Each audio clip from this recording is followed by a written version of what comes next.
Hello everyone, welcome to technical बातचीत।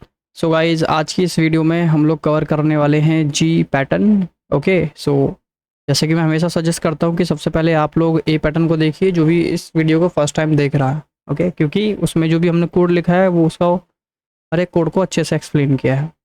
बस difference इतना है सभी पैटर्न्स के अंदर कि उसमें लॉजिक डिफरेंट रहेगा। ओके, बाकी सारा कोड सेम है, तो इसलिए सजेस्ट करता हूँ कि ये वाले को देखिए आप। तो इसका क्या लॉजिक है, आइए चलते देखते हैं इसमें लॉजिक में क्या डिफरेंस होने वाला है। ओके, एंड लॉजिक लिखेंगे फिर उसका प्रोग्राम बनाएंगे।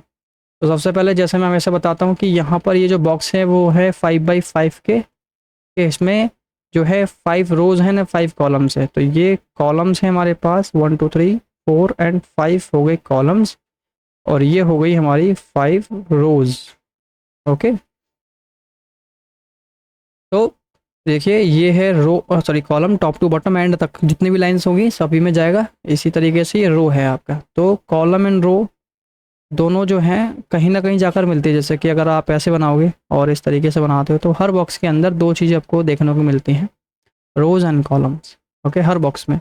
तो पहले बॉक्स में मतलब हर एक पहले बॉक्स मतलब हर बॉक्स के अंदर जो फर्स्ट वैल्यू है वो रो मानी जाएगी, दूसरी वैल्यू कॉलम मानी जाएगी। ओके, सो ये मैंने लिख दिया रो एंड कॉलम। ओके, सो मैं आपसे पूछता हूँ, बताइए इसमें रो क्या है कॉलम क्या है। तो आप रो बताएंगे 3, कॉलम है 5। ओके, इसी तरीके से सभी को हमने डिस्ट्रीब्यूट किया। तो मुझे बनाना है जी। तो जी बनाने के लिए देखिए हमें किस किस पॉइंट्स को टच करना पड़ेगा। ये ये और ये, और इस तरीके से ये हमारा जी बन गया। ओके, और अगर मैं यहाँ पर आपको दिखाऊं कि स्टार्स एक्चुअल में बन जाएगा तो कैसा दिखेगा वो भी दिखा देता हूँ। तो इसको हटा देते हैं, जिसको टच किया उसको रखेंगे बस। एंड ये लाइन भी हटा देंगे हम लोग। ये देखिए, तो ये फाइनली आपका जी कुछ ऐसा दिखेगा। सॉरी। सो इसका लॉजिक हमको लिखना है कि ये जो है कैसे हम लोग बना सकते हैं। तो इसको तो मैंने बता दिया है आप लोगों को यहाँ पर कि किस किस पॉइंट्स को टच कर रहा है। ओके, तो सबसे पहले इसका लॉजिक लिखते हैं हम लोग। तो इसका लॉजिक लिखने के लिए आपको सिंपल ऐसी स्ट्रेट लाइन लिखनी, राइट। तो यहाँ पर ये जो लाइन है वो इस रो में ही कवर हो गई, राइट, इसी रो में आ रही है। तो आपको देखना है कि इस रो में कॉमन चीज़ क्या है, कॉमन नंबर क्या है। तो देखिए यहाँ पर 1 1 1 1 1 मुझे कॉमन दिख रहा है। तो जहाँ जहाँ भी 1 है उस जगह पर मैं चाहता हूँ स्टार प्रिंट किया जाए। तो जहाँ भी 1 है उस स्टार प्रिंट करेंगे तो कुछ इस तरीके की लाइन बनेगी। ओके, लेकिन 1 जो है वो यहाँ पर दो जगह दिखा रहा है, बाकी सभी में एक एक जगह पर है। तो 1 मुझे कौन सा लेना है, फर्स्ट वाला लेना है। तो फर्स्ट वाला जो 1 है वो रो का 1 है ना। जैसे मैंने आपको बताया हर बॉक्स के अंदर दो वैल्यू हैं, फर्स्ट वैल्यू रो की है, सेकेंड वैल्यू कॉलम की है। तो अगर मुझे 1 1 चाहिए तो मुझे रो लेना पड़ेगा, राइट। तो मैं बोलूँगा कि जिसकी भी रो की वैल्यू इक्वलेंट है 1 से उस जगह पर आप स्टार प्रिंट करा दें। अब देखो आप कहीं पर भी आपको 1 नहीं मिलेगा। तो कोई यहाँ 1 मिला रो के अंदर तो स्टार प्रिंट कराया, इसमें मिला, इसमें मिला, यहाँ मिला, प्रिंट कराया। यहाँ मिला क्या 1 मिला तो है, लेकिन ये कॉलम के अंदर है, रो के अंदर नहीं है, इसको प्रिंट नहीं कराएंगे। हमने क्या बोला कि रो की वैल्यू 1 होना चाहिए। तो यहाँ पर कहीं पर भी अब आपको नहीं मिलेगा। अगर कहीं और मिल जाता तो मान के चलो इस लाइन में मिल जाता तो ये भी लाइन ड्रॉ हो जाती, ये भी लाइन ड्रॉ हो जाती, प्रॉब्लम हो जाती है ना। तो हमको ऐसा देखना है कि जो अगर मुझे ये लाइन प्रिंट करनी तो यहाँ पर ये वही यूनिक वैल्यू होनी चाहिए जो कहीं और आपको दोबारा ना मिले। ऐसा लॉजिक अपने को निकालना होता। तो ये हमने निकाल दिया रो इक्वल टू 1, तो रो इक्वल टू 1 कहीं मिलेगा ही नहीं इसके अलावा। तो ये इसी लाइन को प्रिंट कराएगा, इस किसी और को प्रिंट नहीं करा सकता। नेक्स्ट अब बात करते हैं इस लाइन को प्रिंट कराने के लिए। तो यहाँ पर भी आप फाइंड कर लो, यहाँ भी मुझे 1 1 दिख रहा है, लेकिन ये जो 1 है वो कॉलम का 1 है। ओके, रो का 1 नहीं है। ओके, सेकंड नंबर की वैल्यू है ना। तो आप लिख दोगे column is equal to 1, match हो गया। अब ये वाला 1 आपको कहीं नहीं मिलेगा, कॉलम का 1। देखिए और कहीं मिल रहा है क्या, इसमें मिला क्या, कहीं भी नहीं मिलने वाला। तो दो लाइन अब आपकी बनेंगी कुछ इस तरीके से। ओके, अब ये लास्ट की लाइन की बात करते हैं। लास्ट में भी आप देख लो, लास्ट में क्या है, मुझे 5 5 5 5 5 रो वाला मिल रहा है ना। तो बोल दो कि रो की वैल्यू इक्विवेलेंट होनी चाहिए 5 से। ओके, अच्छा 5 आप डायरेक्ट 5 मत लिखो, नंबर की वैल्यू लिख दो। मतलब इसको ना लिख करके आप लिख दो नंबर, क्योंकि नंबर नाम के वेरिएबल में भी तो हमने 5 लिखा हुआ है। जब हम प्रोग्राम बनाएंगे ना तो वहाँ पर डिसाइड करेंगे कि भाई इसका साइज़ कितना होना चाहिए, मैं नंबर नाम की वेरिएबल में रख दूंगा 5, तो लास्ट वैल्यू चाहिए ना हमको। लेट सपोज, और अगर मैं जी बनाता हूँ, जी का केस समझाता हूँ थोड़ा, कि सभी में लॉजिक सेम है ना, लॉजिक सेम है, बट जब मैं लास्ट वाले को प्रिंट कराऊंगा तो उस केस में 5 नहीं होगा ना। अगर मैं यहाँ पर हार्ड कोडेड 5 लिख देता तो ये तो इसमें दिख रहा है लास्ट है, लेकिन यहाँ पर 5 कहाँ आता है, इस जगह पर आता है ना, इस जगह पर आता, जो कि गलत हो जाता। तो क्या लेना है हमें, लास्ट की वैल्यू लेना है ना। तो लास्ट की वैल्यू कहाँ से पता लगेगी, आपके साइज़ से पता लगेगी कि आपका पैटर्न का साइज़ क्या है। यहाँ पर पैटर्न का साइज़ 7 है तो यहाँ पर 7 जाएगा। तो बेस्ट ये है कि डायरेक्टली हार्ड कोडेड ना लिख करके हम उसका वेरिएबल का नाम लिख दें, मतलब 5 ना लिख करके सीधा नंबर लिख दिया। अगर इसके लिए प्रोग्राम बना रहा होता तो यहाँ पर भी नंबर लिख दिया, तो नंबर ये वाला उठाता है ना। तो 1 2 3 ये हो गया। अब बात करते हैं, इसमें थोड़ा सा आपको समझना है। तो सबसे पहले इसको ड्रॉ करते हैं। तो इसको ड्रॉ करने के लिए अब आप यहाँ पर देखिए इसमें कॉमन क्या है, या आप कह सकते हो यूनिक क्या है। हर बॉक्स के अंदर यूनिक क्या है, 5 5 5। ओके, इस बॉक्स के अंदर यूनिक ये वाला है, इस बॉक्स के अंदर यूनिक ये है, इस बॉक्स के अंदर यूनिक ये है। तो मतलब 5 5 मुझे चाहिए। तो 5 ना बोल करके मैं क्या बोलूँगा इसको, लास्ट की वैल्यू। तो लास्ट की वैल्यू मतलब 5, लास्ट में ये है ना 5, है ना 5। और यहाँ पर क्या हो जाएगा, यही ये 7 हो जाएगा, है ना। तो ये कहाँ से वैल्यू उठानी है, मुझे नंबर से उठानी है, राइट। तो ये मुझे चाहिए। तो ये है 5 5 5, किसकी वैल्यू है, रो या कॉलम, ये है कॉलम की वैल्यू। ओके, तो आप बोल दो यहाँ पर कि column is equal to number. Okay ठीक है, या तो बोल दे कॉलम इक्वल टू नंबर। तो कॉलम देखिए, नंबर मतलब 5 के बराबर होना चाहिए। देखिए 5 ये भी है, 5 ये भी है, 5 ये भी है, 5 ये भी और ये भी है। तो प्रॉब्लम हो गया, क्या प्रॉब्लम हो गया, अगर मैं बोल दूंगा कि कॉलम की वैल्यू 5 जहाँ जहाँ पर भी उसको प्रिंट करा दो, तो इसको यहाँ तक तो कहीं नहीं मिलेगा 5 5, लेकिन यहाँ आपको इसको सब जगह पर मिल जाएगा 5 5 5। तो ये लाइन प्रिंट करा देगा। प्रॉब्लम हो गया, ये लाइन तो नहीं चाहिए हमको, ठीक है, लेकिन इतना तो चाहिए, हाफ तो चाहिए ना अपने को। तो हाफ चाहिए, तो इसको एक बात और बतानी पड़ेगी कि ठीक है कॉलम इक्वल टू 5 तो हो, लेकिन शर्त ये है कि ये हाफ पॉइंट में आके, मतलब सेंटर में सेंटर या उससे ज़्यादा में ही लाइन को प्रिंट कराए, सेंटर या उससे पहले वाली वैल्यू को प्रिंट ना कराए। मतलब ये है कि अगर ये 5 बाई 5 है तो इसको देखो, तो 2 रो ऊपर 2 रो नीचे, और ये सेंटर की वैल्यू में है ना। तो सेंटर की वैल्यू से स्टार्ट करो और नीचे तक जाओ, है ना। यहाँ पर नीचे वाले में देखोगे तो यहाँ पर भी सेंटर की वैल्यू देखिए, 3 रोज ऊपर एंड 3 रोज नीचे, और ये सेंटर की वैल्यू। तो स्टार्ट कहाँ से करना है, सेंटर पॉइंट से स्टार्ट करो और सेंटर से आगे तक जाओ, है ना। आगे तक कहाँ, लास्ट 7 ही है ना, तो लास्ट तक जाओ, ठीक है। मतलब सेंटर पॉइंट से आगे बढ़ना है आपको, ठीक है। तो पहली कंडीशन तो ये थी कि कॉलम तो 5 होना चाहिए। सेकंड एक और बताना पड़ेगा, एंड साथ के साथ एक और बात याद रखनी है कि जो रो है, हाँ ये रो है ना, ये रो है, देखिए थर्ड रो, ये फोर्थ रो, ये फिफ्थ रो।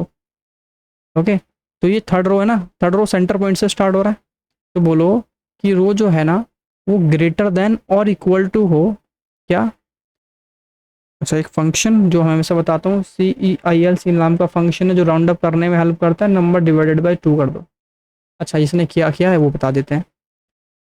तो ये इतना कोड जो कर रहा है ना, वो ये डिसाइड करेगा कि ये निकालता सेंटर पॉइंट, किसी भी पैटर्न का साइज का सेंटर पॉइंट। जैसे 5 है, 5 का सेंटर क्या होगा, 3, है ना, 2 रोज ऊपर एंड 2 रोज नीचे सेंटर आ गया। अब 7 का सेंटर क्या होगा, 3 रो ऊपर एंड 3 रो नीचे, इस सेंटर ये आ गया, 4 आ गया, राइट, ठीक है। तो देखिए यहाँ पर नंबर में क्या है, नंबर में है आपके पास, नंबर में है 5, 5 डिवाइडेड बाई 2 कितना हो गया, कितना हो गया, 2.5 हो गया ना। और 2.5 ये सील फंक्शन क्या करता है, 2.5 को राउंड अप कर देगा, मतलब इसको बना देगा 3। तो देखा जाए इसका जो वैल्यू आएगी वो हो जाएगी 3, ठीक है। तो हमने यही बोला है कि जो रो की वैल्यू है ना वो 3 या 3 से अबव होनी चाहिए। तो देखिए, तो ये ढूंढेगा, ये क्या रो फर्स्ट है, ये सेकंड है, ये थर्ड है, इसको दिख गया यस 3 या 3 से अबव। तो ये जो स्टार प्रिंट करना स्टार्ट करेगा ना, इस रो से स्टार्ट करना प्रिंट करेगा, मतलब इस रो से शुरू करेगा स्टार प्रिंट करना, लेकिन कौन से बॉक्स में प्रिंट करना है वो ये बताएगा। ये बोल रहा है कि कॉलम तो 5 होना चाहिए, तो इसको देखा कॉलम 5 तो यही है, क्या कॉलम 5 यहाँ है, क्या कॉलम 5 यहाँ नहीं है, नहीं है। तो कॉलम 5 होना चाहिए, यहाँ मिला इसको कॉलम 5, और बोल रहा है कि रो जो है वो 3 या 3 से अबव हो। तो देखिए क्या रो 3 है, यस रो 3 है। तो कॉलम 5 रो 3 यहाँ पर स्टार प्रिंट करा दिया। अगर ये नीचे जाएगा, नीचे वाली लाइन में इसको प्रिंट कैसे कराएगा, देखेगा क्या कॉलम 5 है, यस कॉलम तो उसको 5 दिख रहा है ना। क्या रो 3 या 3 से अबव है क्या, यस रो जो है 3 या 3 से अबव है, 4 है, ठीक है। तो उस केस में ये इसको ही प्रिंट कराएगा, उसके ज़्यादा नहीं प्रिंट कराएगा, ठीक है। नेक्स्ट यहाँ पर तो देखो 3 आ रहा है ना, इसका हाफ 3 आ रहा है। 7 का हाफ कितना आएगा, 7 का हाफ आएगा 4। कैसे आएगा, सिंपल कि नंबर डिवाइड बाई 2, तो मतलब नंबर में है 7, 7 डिवाइड बाई 2 करो कितना है 3.5 है, 3.5 को राउंड अप कर दो 4 आ गया, है ना। तो उस केस में जब 5/5 का साइज रहेगा तो ये क्या हो जाएगा, ये हो जाएगा 4, सॉरी 5/5 के केस में 3 हो जाएगा, 7/7 के केस में ये 4 हो जाएगा, ठीक है। चलिए, तो इस वाली लाइन से ये लाइन प्रिंट हुई। अब बात करते हैं ये वाली लाइन की, ये कैसे प्रिंट होगी। इसको हटा देते हैं फालतू की चीज़ें। इसके लिए भी थर्ड से स्टार्ट करना है ना। तो रो तो 3 होना चाहिए, पहले देख लो इसमें कॉमन क्या है, इसमें है 3 3 3। हाँ, तो रो की वैल्यू 3 होनी चाहिए, ये है यहाँ पे कि रो की वैल्यू इक्विवेलेंट होनी चाहिए 3 से, लेकिन 3 नहीं करना, हाफ है ना, ध्यान रखना हाफ है। यहाँ पर जो हाफ होगा वो 4 होगा, ओके। 9/9 के केस में हाफ जो है 5 होगा, है ना वापस। तो इसको हाफ चाहिए, हमको हाफ चाहिए, 3 नहीं लिखना, क्योंकि साइज जब बढ़ाएंगे तो 7 के केस में 4 हो रहा है, 5 के केस में 3 वाली लोकेशन पर आ रहा है हाफ, मतलब हाफ से स्टार्ट कर लो, ये वाली हाफ की बात कर रहा हूँ, ठीक है। तो हाफ से स्टार्ट करेंगे, तो वही हाफ करने के लिए सील फंक्शन यूज़ करेंगे हम लोग। हमने कहा सील फंक्शन लगाओ और बोल दो कि नंबर डिवाइडेड बाई 2 कर दो। तो नंबर डिवाइडेड बाई 2 मतलब नंबर में 5, 5 को 2 से डिवाइड करो, कितना हो गया 2.5, 2.5 को राउंड अप कर देगा 3 हो जाएगा 3, है ना।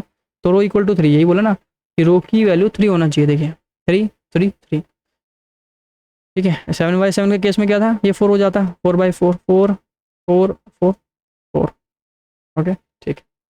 तो यहाँ पर बोला है कि रो इज इक्वल टू 3, तो देखो 3 तो ये भी है, 3 तो ये भी है, 3 तो ये भी है, ये तो ऐसे लाइन नहीं चाहिए ना। यहाँ पर एक कंडीशन और लिखनी पड़ेगी, भाई ठीक है रो तो 3 होनी चाहिए, ठीक है, लेकिन एंड एक और शर्त है। क्या शर्त, ये है कि जो कॉलम से स्टार्ट हो रहा ना, ये सेंटर से स्टार्ट होना चाहिए। देखो सेंटर पॉइंट से स्टार्ट हो रहा है ना, टू लेफ्ट टू राइट, है ना, सेंटर पॉइंट से स्टार्ट हो। तो अब ये जो स्टार प्रिंट करना स्टार्ट करना है ना, सेंटर से स्टार्ट कर रहे हैं। रो 3 है, ठीक है समझ आ गया, लेकिन जो स्टार होगा कहाँ से प्रिंट होगा, वो बीच में से, ठीक है। अब ध्यान रखना, ऐसा नहीं है कि सिर्फ ये डिसाइड कर रहा है कि स्टार प्रिंट कराना नहीं कराना, ये सेकंड कंडीशन डिसाइड करे, नहीं दोनों ही कंडीशन डिसाइड करती हैं, ठीक है। यहाँ पर एक की ज़रूरत थी तो एक ही कंडीशन डिसाइड कर रही थी, यहाँ पर 2 की ज़रूरत है तो 2 डिसाइड करेंगे, ठीक है, एक से नहीं चलेगा। तो रो इक्वल टू 3, ठीक है, लेकिन जो कॉलम है ना, कॉलम 3 होगा, फिर 4 होगा, फिर 5 होगा, मतलब रो मतलब कॉलम जो है 3 हो या 3 से अबव हो, है ना, सॉरी रो नहीं कॉलम, रो तो 3 हो लेकिन कॉलम 3 हो या 3 से अबव हो, मतलब 3 4 5 6 कुछ भी हो सकता है। तो यहाँ पर कंडीशन बोल दो कि कॉलम की वैल्यू जो है वो ग्रेटर देन और इक्वल टू हाफ से अबव हो। हाफ हाफ क्यों बोल रहा हूँ, क्योंकि ये देखो सेंटर से स्टार्ट हो रहा है और कॉलम ये है 2 लेफ्ट 2 राइट, है ना। तो कॉलम से स्टार्ट होगा यहाँ से, सेंटर से। तो यहाँ पर बोला जाएगा कि कॉलम की value greater than equal to हो CEIL, और यहाँ पर कर दो नंबर डिवाइडेड बाई 2, ठीक है। तो नंबर में जो भी है, नंबर में है 5, 5 डिवाइडेड बाई 2 2.5, 2.5 का अबव कर दो 3 हो गया, है ना। तो कॉलम 3 या 3 से अबव होगा, कॉलम 3 या 3 से, देखो 3 है 3 से अबव है, एंड साथ के साथ रो तो 3 ही होनी चाहिए, तो रो 3 है, रो 3 है, यस। कॉलम 3 से अबव है, 3 या 3 से अबव है, यस, ये मैच हुआ। रो 3 है, यस। कॉलम 3 या 3 से अबव है, यस। रो 3 है, यस। कॉलम 3 या 3 से अबव है, यस। अब यहाँ पर अगर मैच करो, रो 3 है, यस, लेकिन कॉलम क्या 3 या 3 से अबव है, नहीं, कंडीशन पर, तो यहाँ नहीं प्रिंट कराएगा, ना ही यहाँ प्रिंट कराएगा, यही प्रिंट कराएगा, ठीक है। चलो एक बार इसको रन करा के दिखाता हूँ मैं आपको, एक बार रिपीट करके सुन लेना, मे बी शायद ना आया हो, फर्स्ट टाइम हो तो, ओके। अगर आप पूरा सीरीज फॉलो करते हुए आए हैं तो कंफर्म है कोई प्रॉब्लम ही नहीं होगी, ये खुद भी बना सकते हो आप। फ्रॉम मैथ इम्पोर्ट, ये फंक्शन यूज़ करेंगे जो हम हमेशा यूज़ करते हैं, और डिसाइड करेंगे क्या साइज़ कितना रखना है अभी, ओके। 4 आर इन रेंज, ये क्यों है क्या है सब मैंने बताया हुआ, उसको देख लेना आप एक बार। रेंज का मतलब आपको पता होना चाहिए, मैं क्यों लिख रहा हूँ इतना।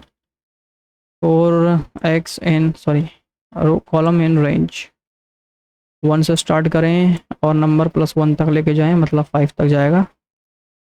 और अगर ये कंडीशन ट्रू होती है तो पास होगा, एल्स फॉल्स होती है तो इस फॉल्स वाले पार्ट में जाएंगे। ये प्रोटोटाइप बना लिया, चलिए कंडीशन लिखते हैं। तो पहली क्या थी, रो के लिए, रो इक्वल टू 1, या फिर यहाँ एक और चीज़ ध्यान रखना है कि लास्ट में और और और तो इन तीनों में से कुछ, इन सभी में से कुछ भी मैच हो तो प्रिंट करा दिया जाए, ठीक है। और कॉलम इज इक्वल टू 1, ठीक है। एंड एक और होगा रो इक्वल टू नंबर, ओके, हाँ ठीक है, ये हो गया। और अब ये 3 कंडीशन तो हमने लगा ली है। अभी 4th कंडीशन में देखा जाए तो 2 कंडीशन लिखी हुई है, तो जब भी 2 कंडीशन रहेंगी तो उसको ब्रैकेट के अंदर रखेंगे, ओके। तो column is equal to number and row is greater than और equal to number divided by 2, ठीक है, ये हो गया।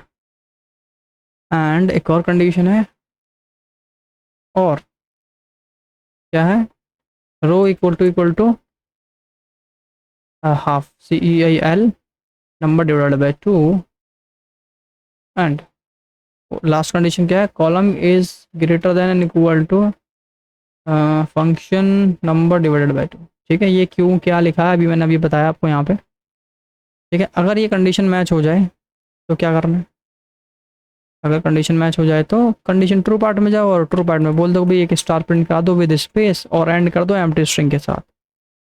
अदरवाइज अगर मैच ना हो तो वहाँ कुछ भी मत प्रिंट कराओ, खाली स्पेस प्रिंट कराओ बस फालतू का। ये हो गया, 2 ही है ना, 3 तो नहीं कर दिया मैंने गलती से, 1 2, तो ठीक, ये हो गया आपका प्रोग्राम रेडी। अब चलिए इसको रन कराते हैं। क्या फाइल का नाम पाइथन Q40 एंड देखिए एंटर आ गया जी। अब जी को अगर साइज बढ़ा दें, लेट सपोज 7 कर दें, तो ऑटोमेटिक ही डायनेमिक है, बेसिकली साइज बढ़ गया ऑटोमेटिक, ओके। होपफुली समझ आ गया होगा, क्या है नहीं आया सो एक बार फिर से देखिए। अगर आप फॉलो नहीं कर रहे हैं इसको तो मैं बेस्ट सजेस्ट करूँगा ACF को देख लीजिए, ए तो ज़रूर है देखना है, ठीक है। तो थोड़ा टाइम दोगे तो ये सारी चीज़ें A से Z तक खुद भी बना सकते हो, ठीक है। बट ACF को देख लो आप अच्छे से, तो ड्राई रन करके प्रैक्टिस कर लो। बाकी सारी चीज़ें ईजी हैं, कुछ ज़्यादा कठिन नहीं है इसके अंदर, ठीक है। तो बस आज के लिए इतना ही है। अगर वीडियो आपको पसंद आ रही है तो वीडियो को लाइक शेयर एंड चैनल को सब्सक्राइब कीजिए। और कोई डाउट है या कोई फीडबैक देना चाहते हैं तो कमेंट का यूज़ कर सकते हैं। थैंक यू सो मच, मिलते हैं नेक्स्ट वीडियो में।